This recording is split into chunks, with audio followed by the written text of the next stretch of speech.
Jean 5, verset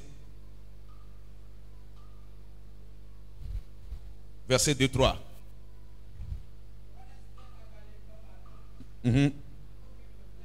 Ah, mais c'est mon adoto.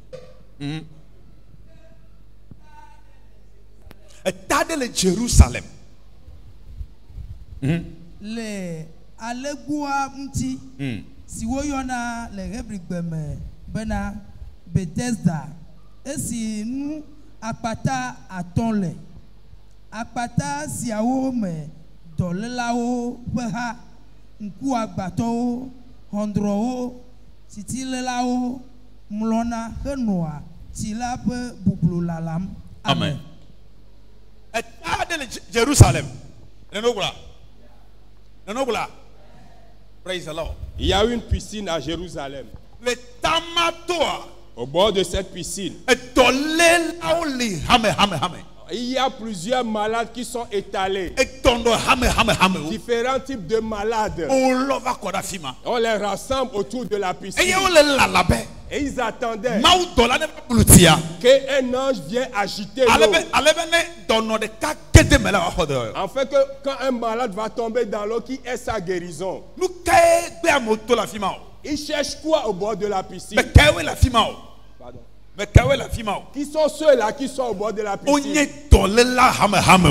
Ils sont des malades de différents types de maladies. Et certains sont paralysés. Et certains ont fait de diabète, AVC,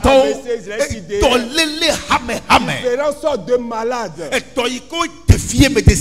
Et les maladies que les médecines ont défiées en vain. Praise the Lord. Alléluia. Amen. C'est plutôt les maladies qui ont défié la médecine. Les maladies ont défié la médecine. Et les maladies que les personnes, les hommes n'ont pas trouvé de remède. On a apporté ces malades au bord de la piscine. Pourquoi l'homme souffre tant? C'est à cause de la maladie. Et c'est la maladie qui est en train de trimballer l'homme aussi.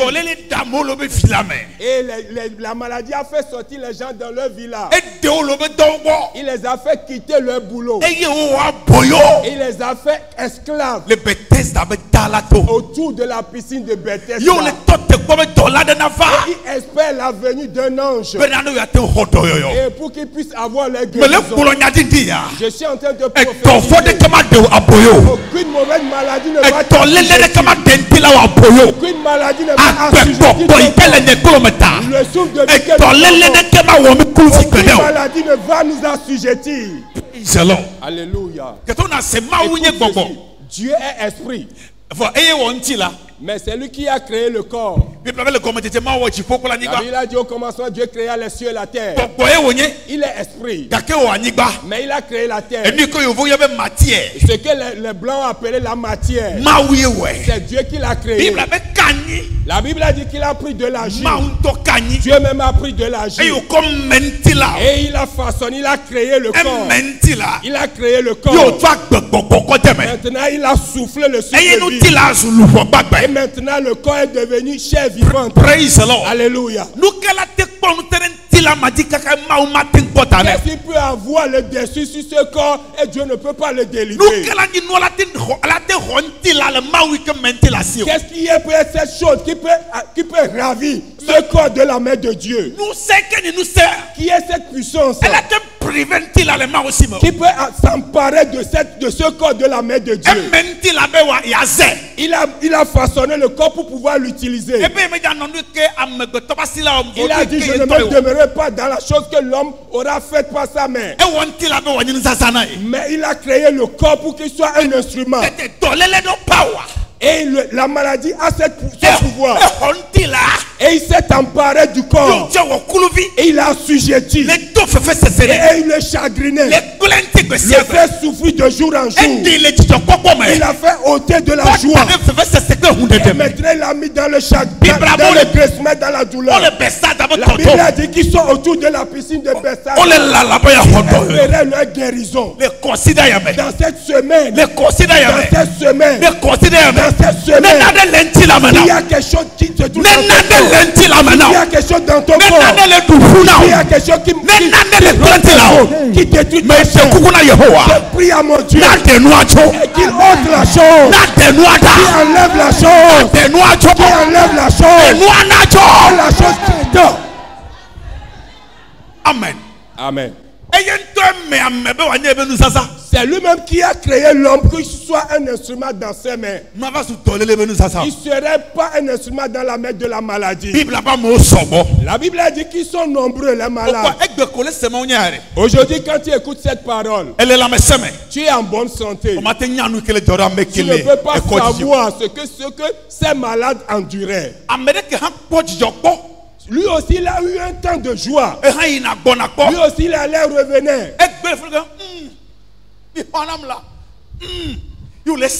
Et maintenant, c'est lui qui est en train de gémir. Sauvez-moi, aidez-moi. Lui aussi, il a demeuré dans un état de santé parfaite. Mais le voilà dans une clinique. Alléluia. Alléluia. Amen. Alléluia. Amen. Alléluia. Amen. Regarde comment les cliniques se plantent un peu partout. Ça veut dire que la maladie est en train de détruire énormément. Mais Dieu a mis quelque chose en nous. On l'appelle esprit de la résurrection. On l'appelle l'esprit de vie. Et l'esprit donneur de vie. L'esprit donneur de vie. Et si tu as l'esprit de Christ en toi, si tu as l'esprit de Christ en toi,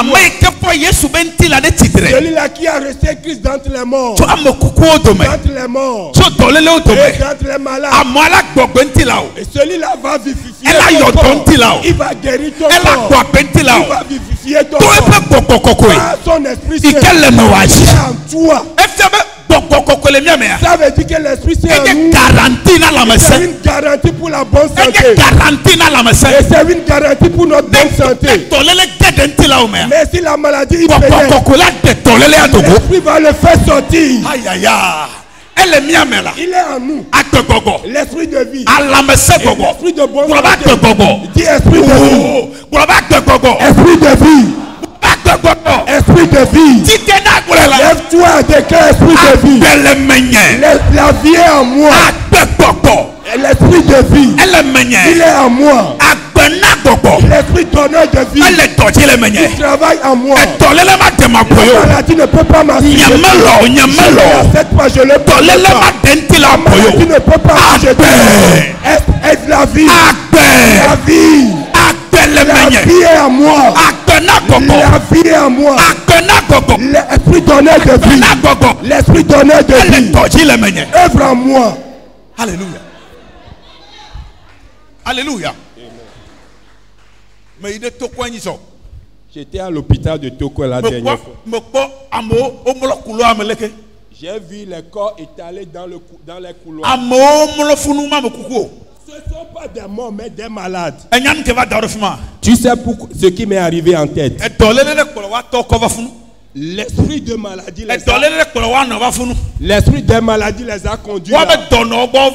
Ceux-là étaient auprès de leurs malades. Ils sont obligés de se coucher sur là où les gens passent.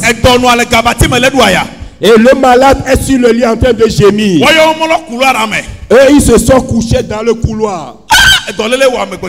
Et voici la maladie qui entraîne. Je prophétise. Cette image que on ne le verra jamais dans ta vie. Je le dis bien, qu'on ne le verra jamais dans ta vie. On ne le verra jamais dans ta vie.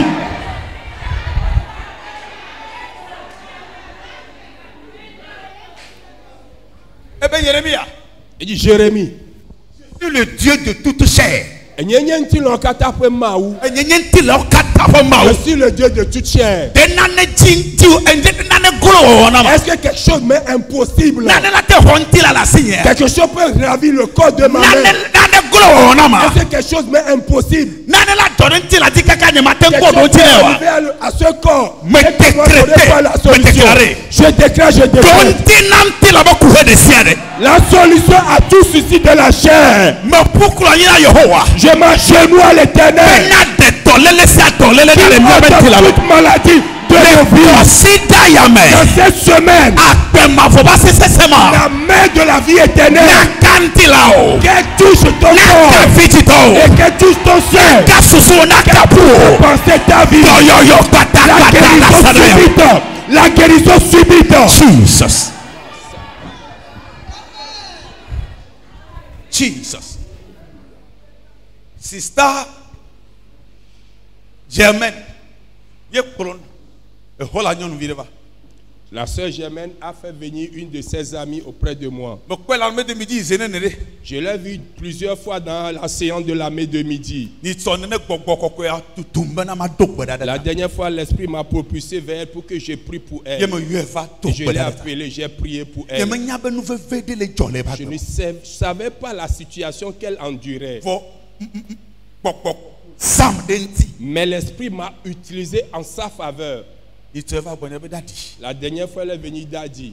Je ne t'avais pas dit ce que j'endurais. Mais j'aimerais te le faire voir. Te le faire sentir. J'ai dit, fille, enfant, parle. Et en 2019, qu'elle avait eu une plaie. Elle a retrouvé un petit bouton sur son corps et puis il a touché, il a éclaté. Et c'est devenu une plaie inguérissable. C'est devenu une plaie qui ne se cicatrise pas.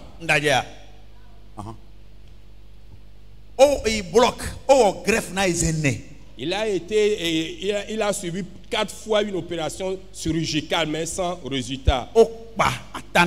Et on a coupé une partie de sa cuisse pour pouvoir combler la plaie 4 fois dessus, mais sans solution. Et les médecins disent qu'ils ne comprennent rien à cette situation. Une plaie. On l'a appelée plaie.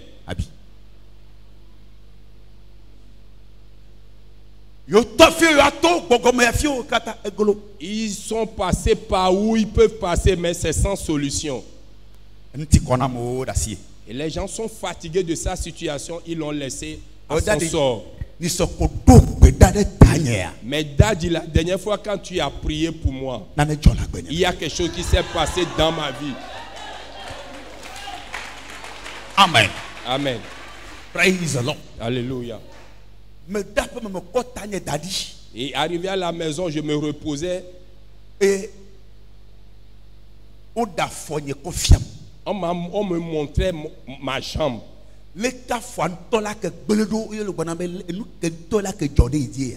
Et on me montrait l'état ou bien ce que la jambe devait suivre comme désastre.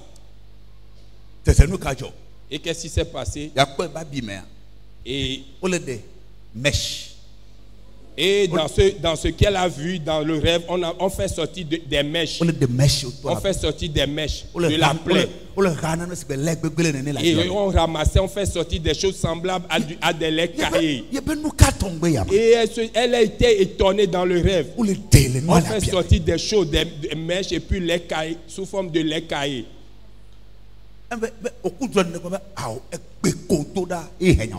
Et je lui ai demandé, est-ce qu'elle a une fois eu un pareil rêve auparavant? Elle dit non, que c'est à la suite de la prière faite à sa faveur.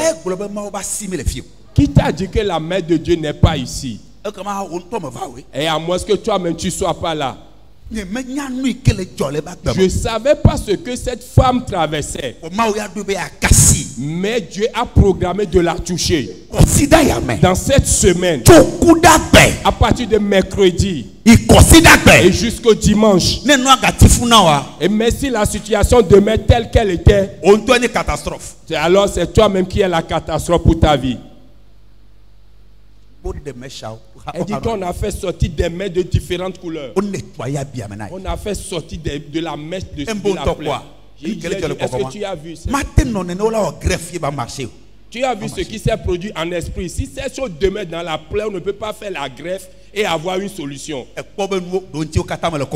Et tu vois que nous n'avons pas toutes les solutions dans les hôpitaux.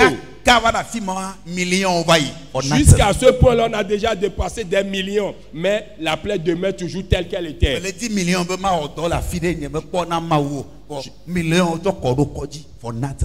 Je cherche des millions à travailler pour l'Éternel, j'en trouve pas, mais dans ce cas, on a dépensé des millions dans les hôpitaux sans solution.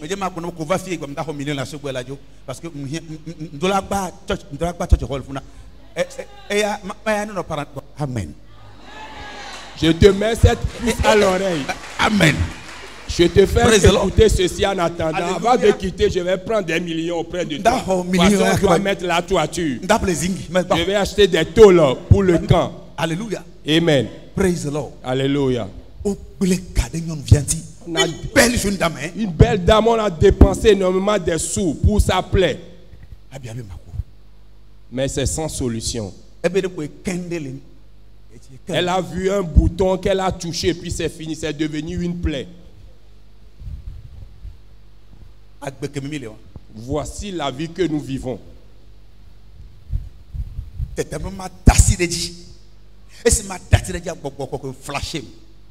J'allais lui imposer les mains, j'ai eu une vision flash du Saint-Esprit. En quelques fractions de secondes. Ce qui lui était arrivé, on me l'a révélé en une fraction de seconde. Quelqu'un est en train de trafiquer avec sa jambe. C'est quelqu'un qui l'a rendu ainsi. Pour avoir une promotion dans sa vie. Et c'est une proche personne. Mais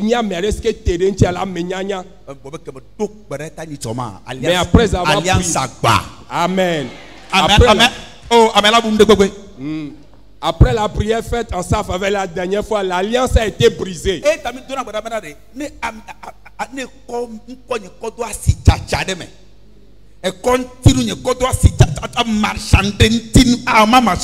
Amen. C'est pourquoi je prie, quand tu prends mon nom ou bien quelque chose qui m'appartient pour trafiquer, pour marchander, tu n'auras pas gain de cause. Tu dois savoir comment prier.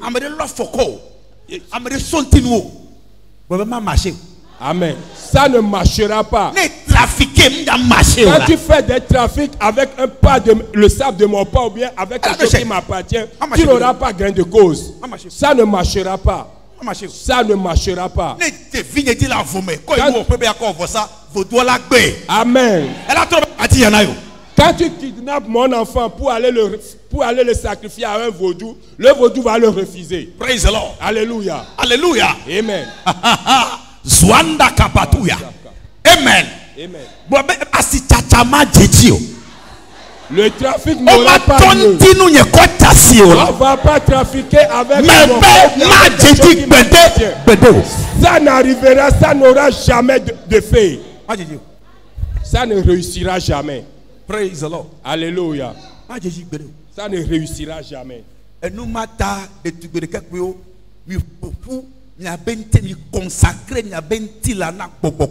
C'est pourquoi jeune garçon,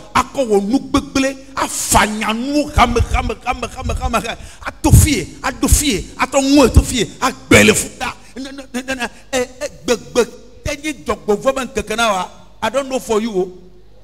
c'est pourquoi je vous exhorte, jeunes filles, jeunes garçons, vous qui êtes ici, je vous dis consacrez votre corps à l'Éternel. Au lieu d'entrer dans ceci, sortez pas ici, revenez pas ici. Je ne sais pas comment serait ce jour. L'ennemi te guette depuis. Maintenant, tu vas aller te livrer en ses mains. Il va te dire, ah, toi-même, tu t'es livré. Ah, toi-même, tu t'es livré. Toi-même, tu es venu de toi-même. Il ne te souhaitera même pas la bienvenue. Toi-même, tu t'es livré. Ok, c'est bon. Ah, lui serait content. L'Éternel a touché la vie de cette fille. Et ce qui était le problème, c'est là que Dieu a touché. La jeune dame a été envoûtée. Et nous vit à Odouzoé. On l'a envoûtée.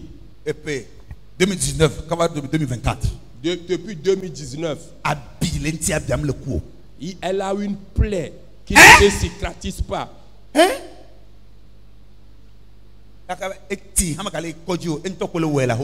Et elle est fatiguée parce qu'elle a été dans les hôpitaux, elle n'a pas eu gain de cause. Et c'est elle-même qui se débrouille. Regarde comment l'homme souffre. Et l'Éternel dit, est-ce que quelque chose mais impossible? Qu'est-ce qui peut assujettir le corps que moi je ne peux pas apporter? Je suis le Dieu de toute chair. Je suis le créateur des chairs. C'est pour une cause que je les ai créés. La chair va subir un problème. Moi, je n'aurai pas de solution. Sarai, qu'on va t'appeler stérile jusqu'à ta mort. L'année prochaine apparaît un moment. Et la vie pénétre. Tu tomberas enceinte, tu vas donner naissance. Peu importe l'âge que ton mari a. Moi, je suis le Dieu de tout chair. Et quand ta chair écoute ma voix, l'année prochaine, tu auras un enfant dans cette maison. C'est accompli ou pas? Amen. C'est ainsi que tu auras ta guérison dans cette semaine. Il y a certains esprits en vous. Et ils doivent quitter forcément. Ils doivent quitter, ils doivent vous quitter. Ta maman a mis quelque chose en toi. On a mis quelque chose dans ta vie. On l'appelait héritage. Mais c'est le mauvais esprit qui détruit. Je prophétise sur cette semaine. Ah, cet héritage va te quitter. Cette chose noire va te quitter. Et elle va t'abandonner. Au nom de Jésus qui est mort et ressuscité.